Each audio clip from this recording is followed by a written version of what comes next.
like that. So it has the kinds of problems that 200,000-mile cars have.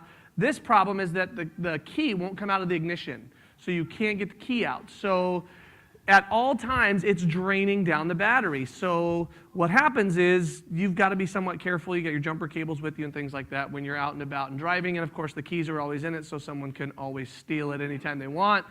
So if you ever see that car out and about and you need a ride, just go where you got to go. Keys are in it. But what's happened is Alicia has her license. She wants to drive to and from school. I have to go places. Reagan has to go places. Nikki's got to go places. So basically what's happened is that I've been driving that Bug for the past couple of weeks. Alicia's been driving my car. Now, here's the thing you need to understand. That's an incredibly girly car. Like, it is an incredibly girly car. It's got the little flower by the steering wheel and everything. Like, I don't know why I haven't moved it yet. I need to. Yeah. It's incredibly girly. When I'm driving along on the highway, if I stop at a light, I kind of do this move, stuff like that. I've been wearing a lot of hooded sweatshirts driving along. It's incredibly embarrassing. In fact, last week I was pulling into the church about 8:42, 8:43 in that neighborhood, just as preschool kids were being dropped off. And as I pulled into the parking lot, I saw a gray silver Ford F-150 pulling out of the church parking lot and recognized that as the Richardson vehicle, Eric Richardson, Brandy's husband. And I don't know if you guys know Eric or not, but as I saw him, I pulled into my parking spot and I got all settled where I was going to be. And as I got out of the car, I heard, "Ear!" And the door opened and Eric just going,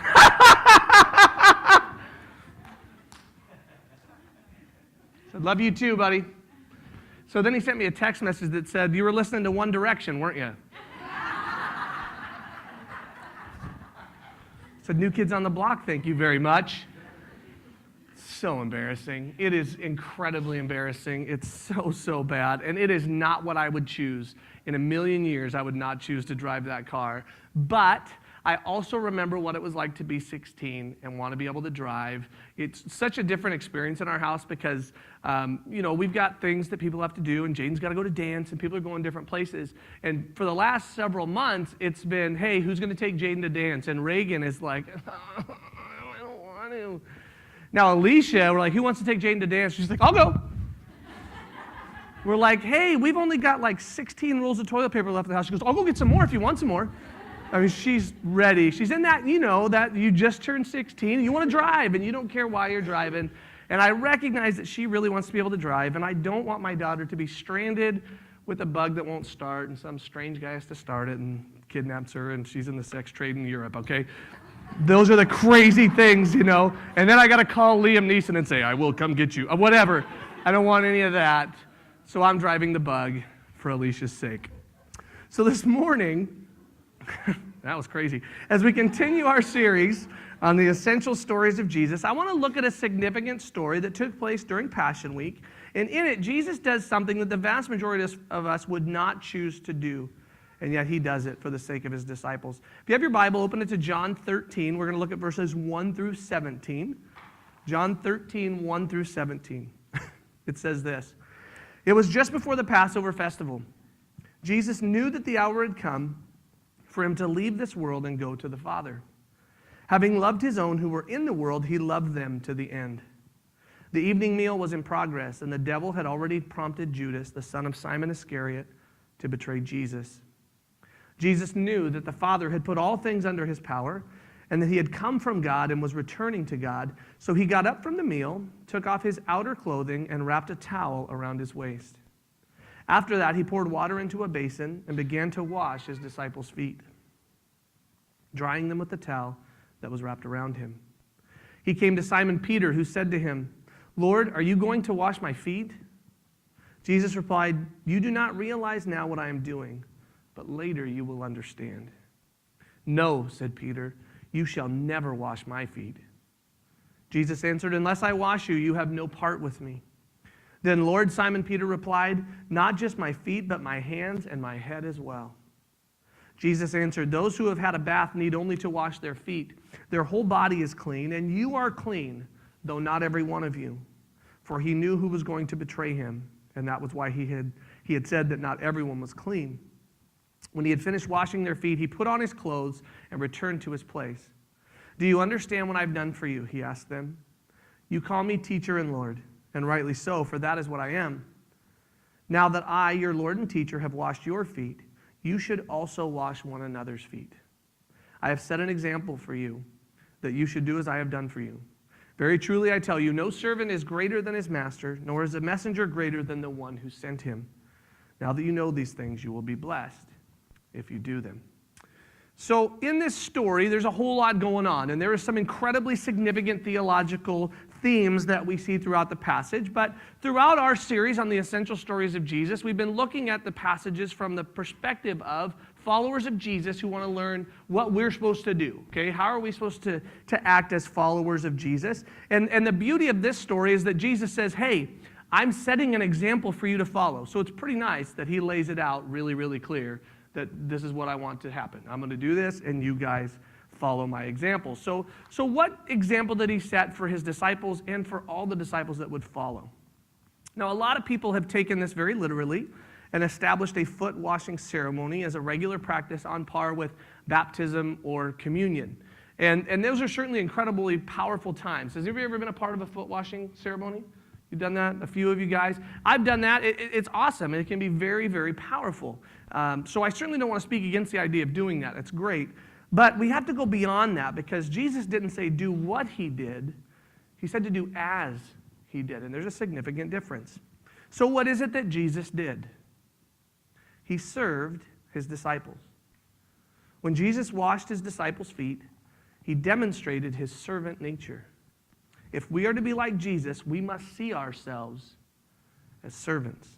Now, I don't know about you guys, but maybe you're so familiar with that phrase that it doesn't hit you with the power that should hit you with. This idea that Jesus is a servant and that he's called us to be servants.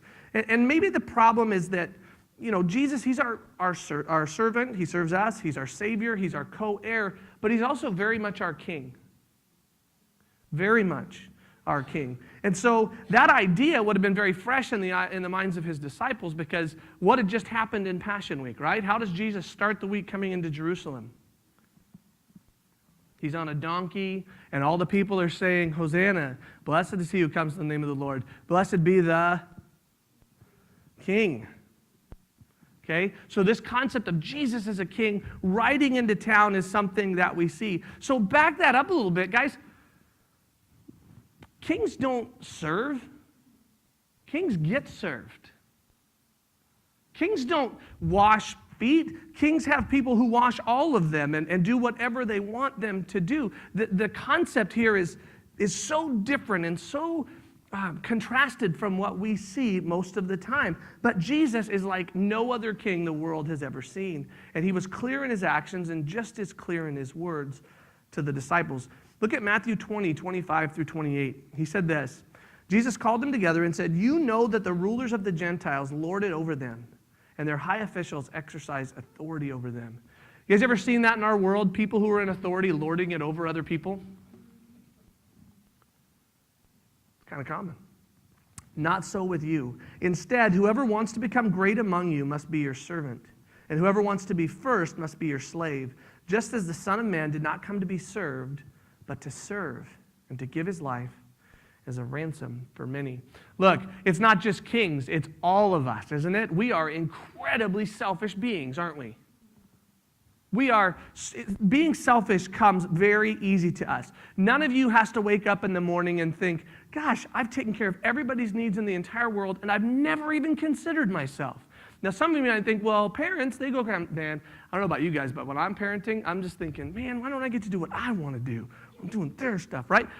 That concept, right, this idea that I know when I'm hungry, I know when I'm tired, I know when what we want is always in front of us.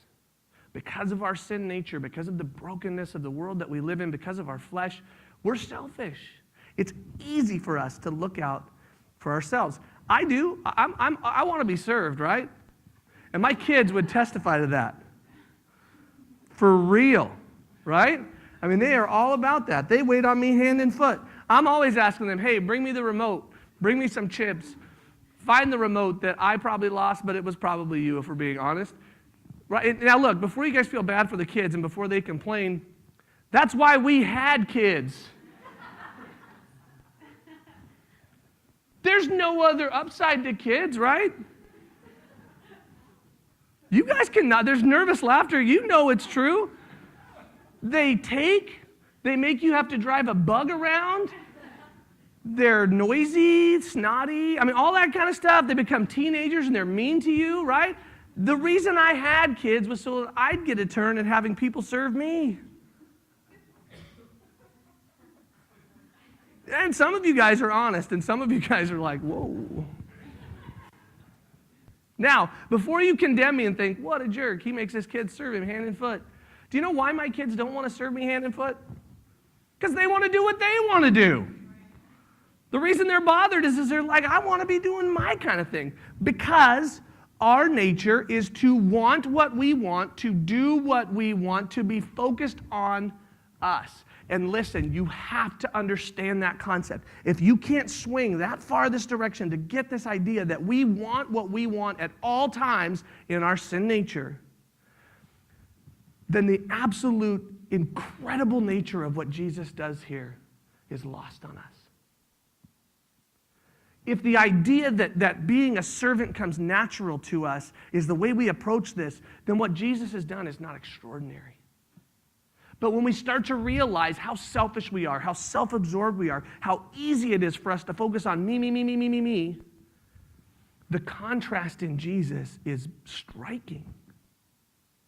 What Jesus does here is crazy.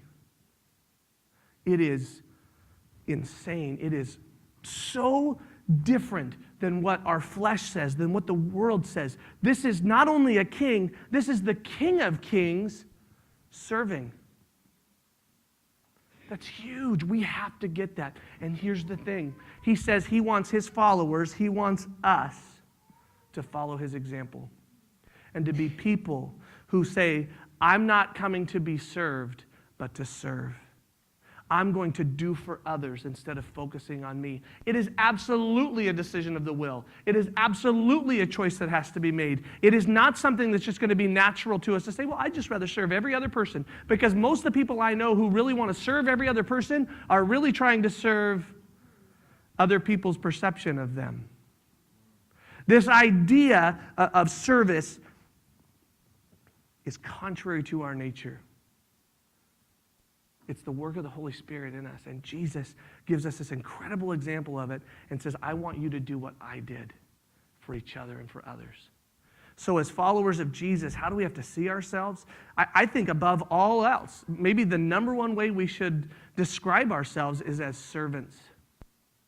And can I say, is that how the world sees us? Servants? Servants of the living God and servants of people? Man, shouldn't that be our identity? Servant? So as I look at this story, I saw three things that we need to pay attention to, three things we need to do if we're going to follow this example that Jesus set for us and be servants. And the first thing I saw was this, is that Jesus was willing to do the most undesirable job possible.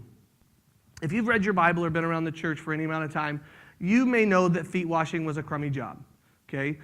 We might not understand how significant that is, though, here in the 21st century. So let me give you a little bit of background. Just like in our day today, it was customary for people to dress nicely when they went out. Okay, they'd take a bath, they'd get ready, they'd go out and do what they were doing. So their clothes would be nice and clean, but because they wore sandals, their feet weren't always clean. Any idea what kind of things they might have been walking through in first century Jerusalem? Where did people go to the bathroom? Where did animals go to the bathroom? And you're walking not on lush grass. I mean, if you've ever been to Jerusalem, there's not a whole lot of lawns, right?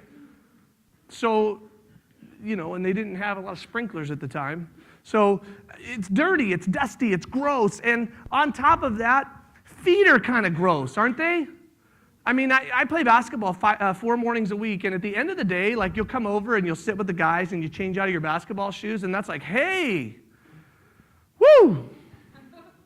I mean, you can't stick around and have a conversation because you're just like, whoa, people are going to kill each other, right? It's bad.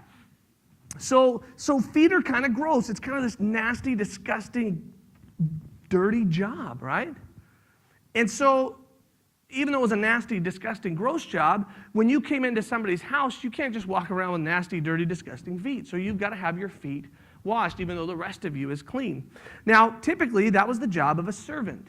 A Gentile slave could be required to wash feet, but not a Jewish slave, which is important to know.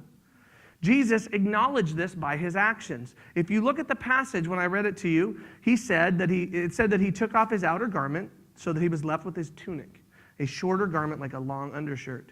This was common attire for a slave who was serving a meal. Even down to what he was wearing, Jesus very much took the posture of a servant. This was not lost on his disciples, specifically Peter, who refused to have Jesus wash his feet. He understood that Jesus was putting himself in a position of humility, and as Peter would often do, he was very concerned about Jesus and how he acted, right? Peter kind of appointed himself Jesus's act like a king spokesperson, right? Hey, don't say you're going to die, and Jesus has to tell him, get behind me, Satan. Peter, hey, whoa, you're not washing my feet, Jesus. And Jesus is going, hey, if I don't wash you, you have no place with me. Now, what is he talking about? What's Jesus trying to get across to him? Is he saying, hey, you have to go away if you don't let me do this? No, here's what Jesus is trying to get across to him. He wants Peter to understand that he's a king like no other king before. And Peter is often, and all the people are often, trying to get Jesus to act like the Israelites' idea of a Messiah. This king that's going to come in and be served. This king that's going to come and take over from a military standpoint. And Jesus is constantly trying to help these disciples understand, I'm not doing it the way everybody expected me to do it. I'm totally different than any other king. And if you want to be a part of that kind of kingdom, that's not what this kingdom is. This isn't a kingdom where the king says, I'm above that, I can't serve you. This is a kingdom where the king, the Son of God, the Son of Man, the King of Kings gets down on his hands and knees in a tunic with a towel around his waist and washes the grimy, dirty, disgusting feet of his disciples. He wants Peter to understand we're doing things totally differently. What does that tell us about Jesus? What is he trying to get across to us? For me, I think he wanted to set the example that there was no job too demeaning for him or his followers to do in service of others. He did the worst job possible to show us that, okay, how far should we go for other people? As far as possible. So every job, from the worst job all the way to the best, is the kinds of things we're supposed to do for people that we encounter as God gives us opportunity. So, as followers of Jesus, we must be willing to do the same. We must be willing to do the worst of the worst jobs for people as God gives us opportunity. So what is it? What's the job in your mind that's the worst of the worst? What's that job that is the dirtiest of jobs? Would it be giving money, visiting the sick, caring for the physical needs of someone who's unable, washing feet, changing diapers, teaching a class, opening your home to host a small group, having to preach on a Sunday morning?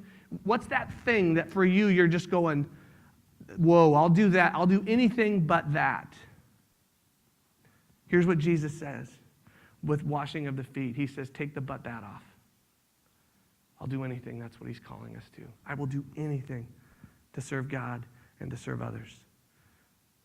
Number 2, Jesus served his disciples even though he knew that they would not fully understand what he was doing for them yet. So this was interesting to me as I was reading this passage. How many of you guys caught this? Early in the passage, he says that they won't understand. He says to Peter, you won't fully understand what's going on. But then later in the passage, he says, do you guys understand what I'm doing for you?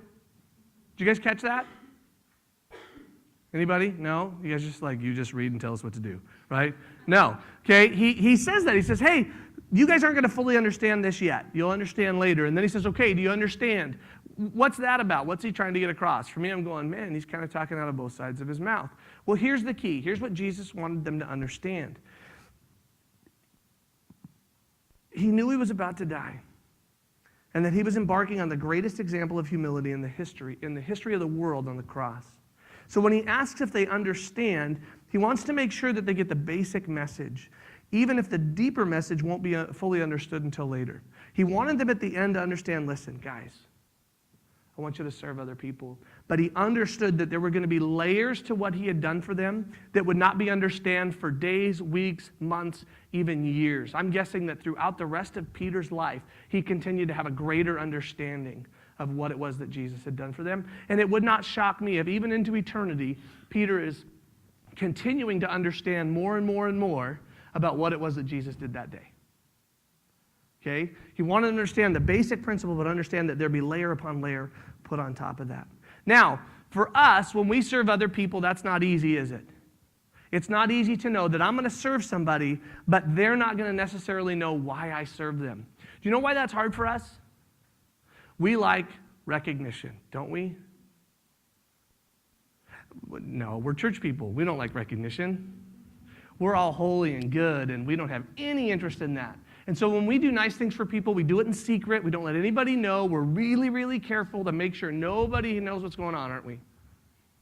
And there's no little part of us that's thinking, I hope people understand what I'm doing. Well, if that's you, you're better than me.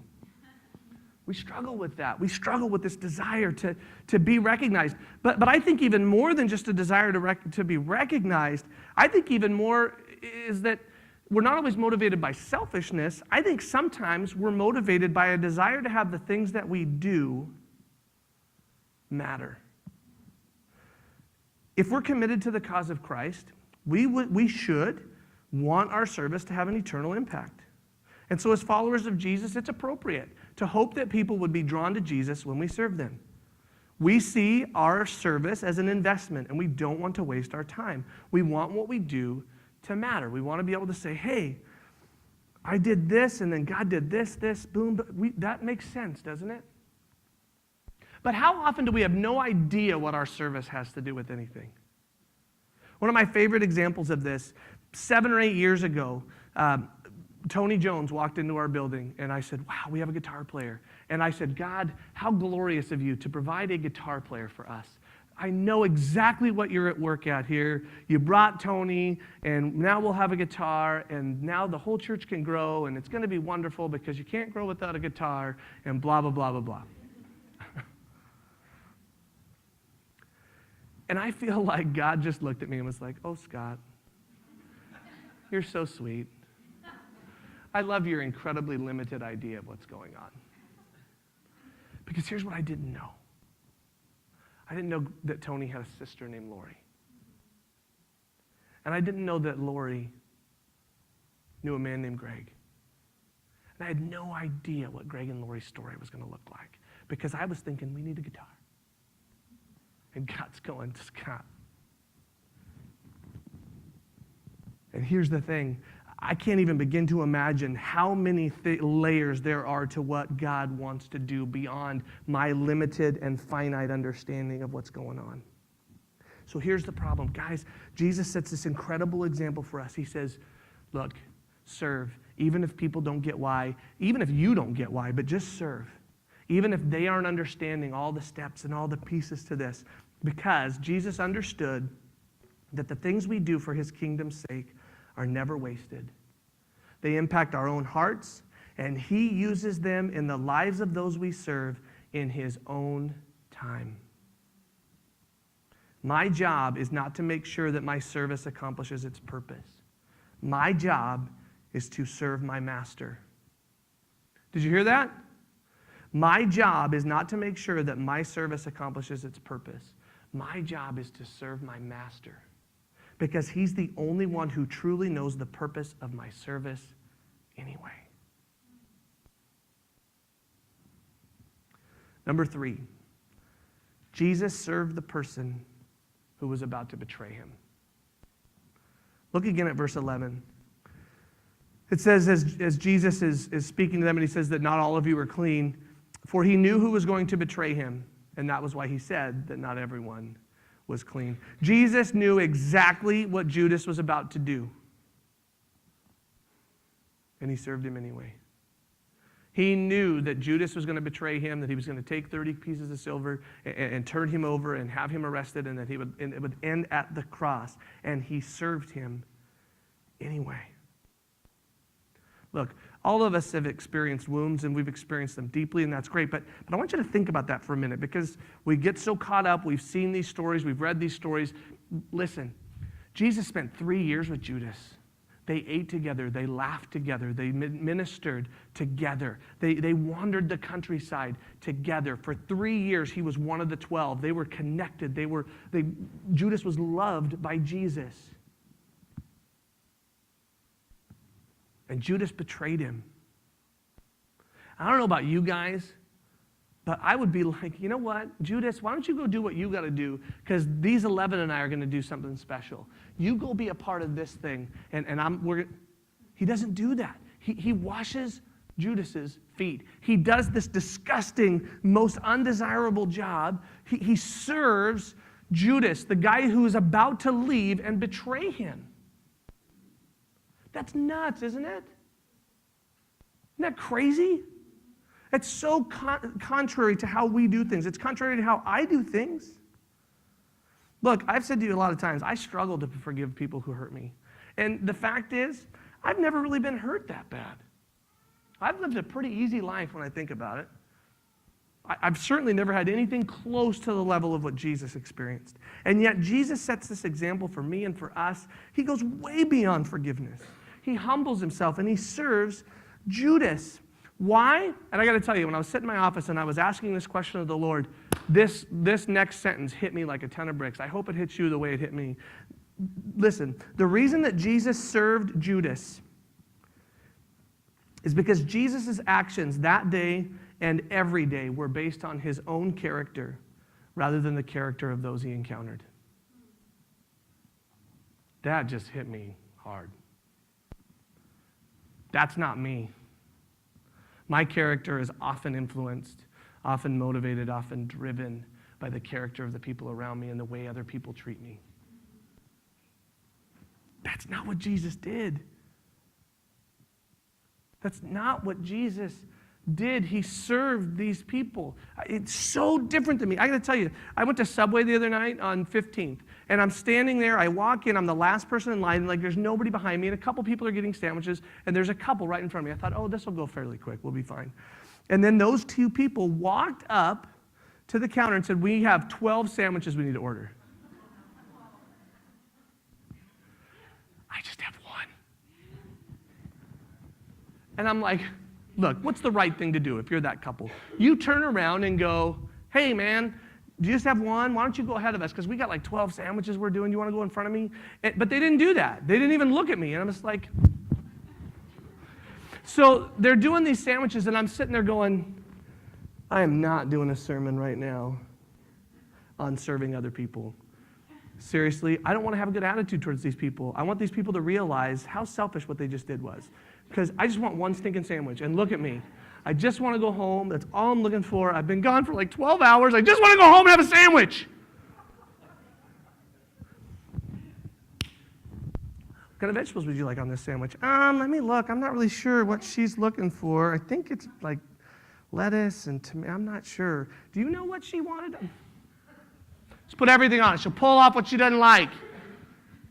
Freaking out. And then they get their sandwiches. I get mine. And I've got a drink, because I had to, because Subway has Star Wars cups. So I had to get a Star Wars cup. So I'm waiting in line to get a drink, and they're like 18 cups. And I'm just standing there, and I'm like, it's like a 32-minute trip to Subway. Subway should, you know. So I'm like, I was in the bug, and the bug's window doesn't go down. So I couldn't do the drive-thru. Thank you for pointing that out, Vashti. More ways I'm serving you. So I'm sitting there, and I legitimately coughed, like just a little cough. I was like, and the guy turns, he's like, oh, we're almost done. And then I'm thinking, oh, now you recognize me? And you didn't. So I coughed some more. I was like, and the whole time, Jesus is going, seriously, dude, it's a sandwich. Calm down. And I'm like, why do you have to teach me stuff? Why can't you ever just teach me stuff the week I'm preaching on how to handle unlimited wealth? Right? Give me that example. One time, that's all I'm asking for. Nope. So I struggle to serve 2 people getting a sandwich. 12 sandwiches. Jesus served Judas, the guy who betrayed him. Guys, that's not me. That's not us. That's not our nature. We need Jesus. We need Jesus in us. We need Jesus to motivate us, to change us, to help us to do the right thing. So why would Jesus do this? Because it was about his character, not the character of Judas. It was about who he was, not who Judas was. He served his Father and he served others. It's who he is. It's who he's called us to be. He wants us to be so committed to him and to his Father and to his kingdom that we do whatever he asks, regardless of whether or not the person we serve deserves to be served. Why? Because none of us deserves anything good anyway. We are all sinners. None of us deserves to be served. Only Jesus does, and he's the one doing all the serving. His service continues to point to his greatness and his grace, the unmerited favor of God. Guys, I don't deserve what he gives me. You don't deserve what he gives you, but he does anyway.